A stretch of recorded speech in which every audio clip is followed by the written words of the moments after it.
continue to look at our CO2 detectors. These are very important. That's our primary confirmation in our intubation. We have two types that we supply. One is the neonate. This goes down to 250 grams up to 6 kilograms. The other is the infant pediatric size, which is 1 kilogram to 15 kilograms. Now, many people think that the CO2 detectors can only be used once, but they can actually be used for up to a 12-hour period. So we wouldn't recommend using it if it's been soiled, but it can be used for an extensive time. Now, if I'm the one obtaining the CO2 detector, there's two important things I want to do. I want to check the expiration date on the package, which is labeled towards the bottom. And also, when I go to take it out of the package, I want to make sure it's still purple or blue. So CO2 detectors turn yellow or gold in the presence of CO2, and they will also turn gold when they're expired. So I do not want to pull an expired or a color change one out of the packet and stick it on an ET tube and get a false positive. So I've checked my expiration date, it's good. I've gotten it out of the package and you can see that it's blue.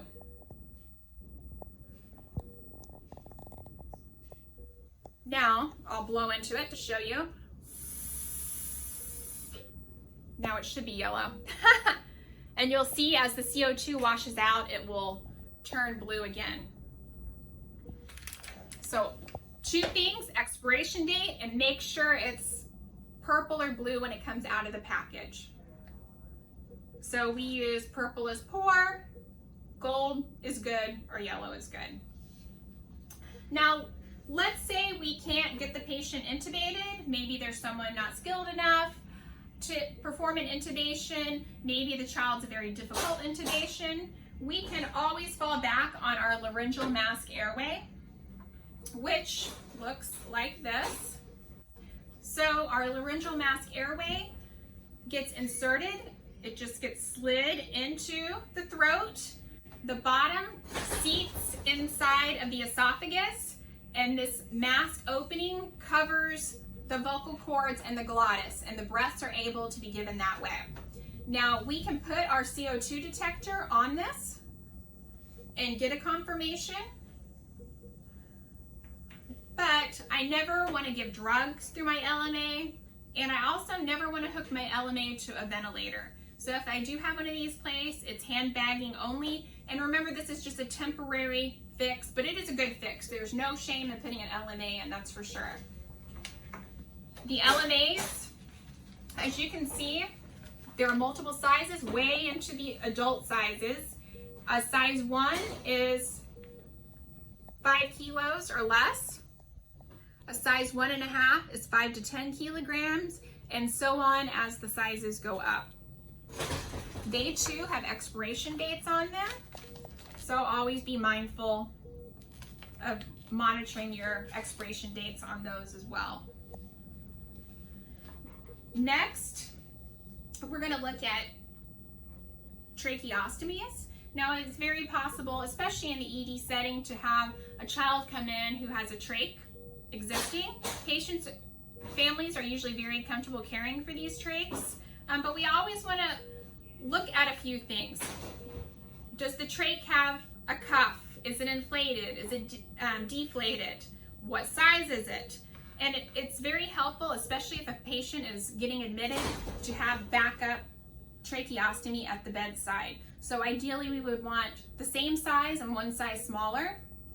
Be mindful that there are different brands. This is a Shiley, this is a Bavona, which are two common brands, but there are other types of brands too, and they all are not the same. So a 3.5 Shiley may not be the same as a 3.5 Bavona, and so on. So we want to be very cautious. Also, you'll see this is a 5.0 pediatric. So the difference between each of the sizes as they're labeled, you can have a neo size, which is shorter. The pediatric is longer, and of course an adult would be even longer. So if I have a patient with a neo size, I don't want to place a pediatric, even if they are both 3.5s, because it will hit in the trachea in the wrong spot. Also, if I had a pediatric and I tried to put a neo in, it could dig in and definitely cause a false track. For suctioning, I want to be very cautious with trachs. Ideally, if I can take one in the package and do a measurement to get some sort of idea, that's what I want to do. So if I can look through the closed package and just kind of do a guesstimate on where to stop. And then that's something I would definitely want to pass on and report. So if I determined 8 is as far as I want to go, I would put my fingers at the 8, insert, and that's actually probably a little too far, we'll say 7. Put my fingers at the 7 and not let myself go beyond. I don't want to suction into the patient coughs because I would be hitting the carina, and if we're doing that repeatedly, we can be causing scar tissue, swelling, bleeding, and we don't want to do that. And then I can suction out. You don't necessarily have to make 2 passes, just judge based on mucus. If I am using saline, which isn't necessary, I would just use 1 to 2 drops, a very small amount. As for suctioning our ET tubes, we want to be very meticulous.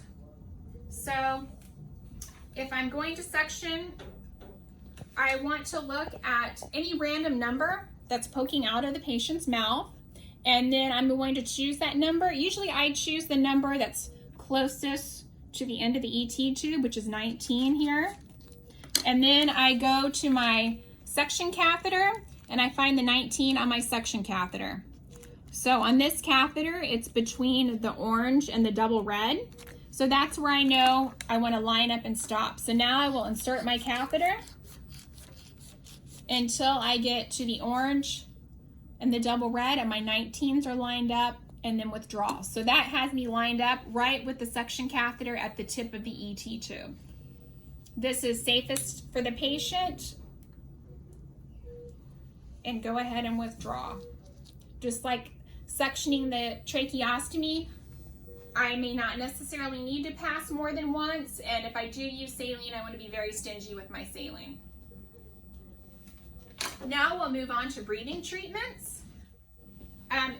So for our pediatric patients, our first choice would be, if the child will do a mouthpiece, that's our first choice. We'll use my band nebulizer, which stands for breath actuated nebulizer. So if you look on the top, there is a solid arrow and a dotted. When I'm on the solid, it's a constant flow. When I'm on the dotted, it's in breath actuated mode. So I twist, insert my medication, twist back on, hook my flow to the flow meter to 7 liters per minute, and I can use breath actuated with the mouthpiece if the patient is willing and able to do the mouthpiece. If not, I can get an elbow and a mask and turn to continuous flow, the solid, and give my child the breathing treatment with the mask. Just as with any of the oxygen masks, they don't necessarily need to have the strap around the head. I can hold this. If the patient tolerates it better with the parent holding, I'll let the parent hold. Now, if I have an infant, I never want to give blow-by. We want to give the patient the most nebulizer medication that we can.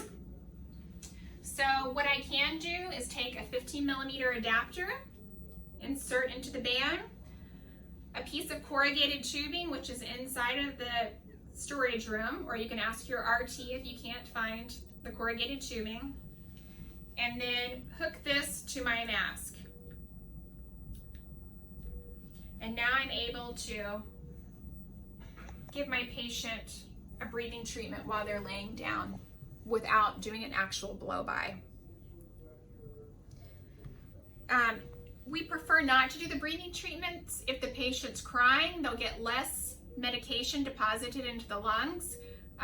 If you think of a higher minute ventilation, the patient's breathing faster, lower tidal volumes. If they're crying, their expiratory phase is much longer, so they're not having as much time breathing in the medication. So if we can help it, we don't want to do our breathing treatment to a screaming, crying patient, but if that's the only option, then that's the only option. Now next, the tracheostomy aerosol mask. So I can use this for two things, actually three. One could be a cool aerosol to a trach. The next, if I'm transporting the patient, I can adapt my Venturi to this with an adapter. Actually, no, it goes straight on. And oxygen tubing, and I can transport my patient to CT or wherever we're going. Or I can use this for my breathing treatment as well. So I'll use the same corrugated tubing setup and attach my corrugated tubing to my tracheostomy mask. And then I'm able to get the patient the treatment with the tracheostomy mask. Finally is our MDI administration. Now, our best choice, just as with our nebulizer treatment, is to deliver our MDI with the mouthpiece aero chamber. Without the aero chambers, most of the medication just gets caught in the back of the throat.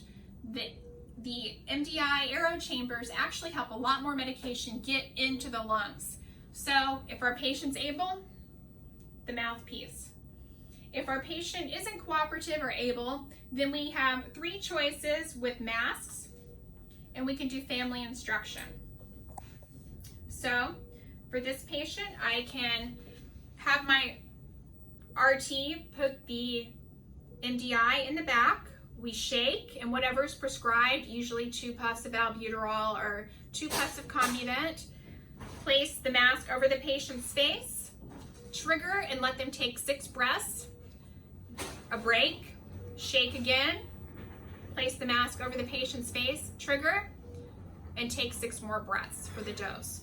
This is very important instruction for the parents. It can help them get discharged from the hospital quicker. It can help alleviate actually needing a aerosol compressor for the nebulizer treatment. And then the final is for the larger one, maybe potentially a CP patient. We would use the extra large aero chamber mask. And that concludes our respiratory equipment, and I hope to meet you in person in the future. Thank you.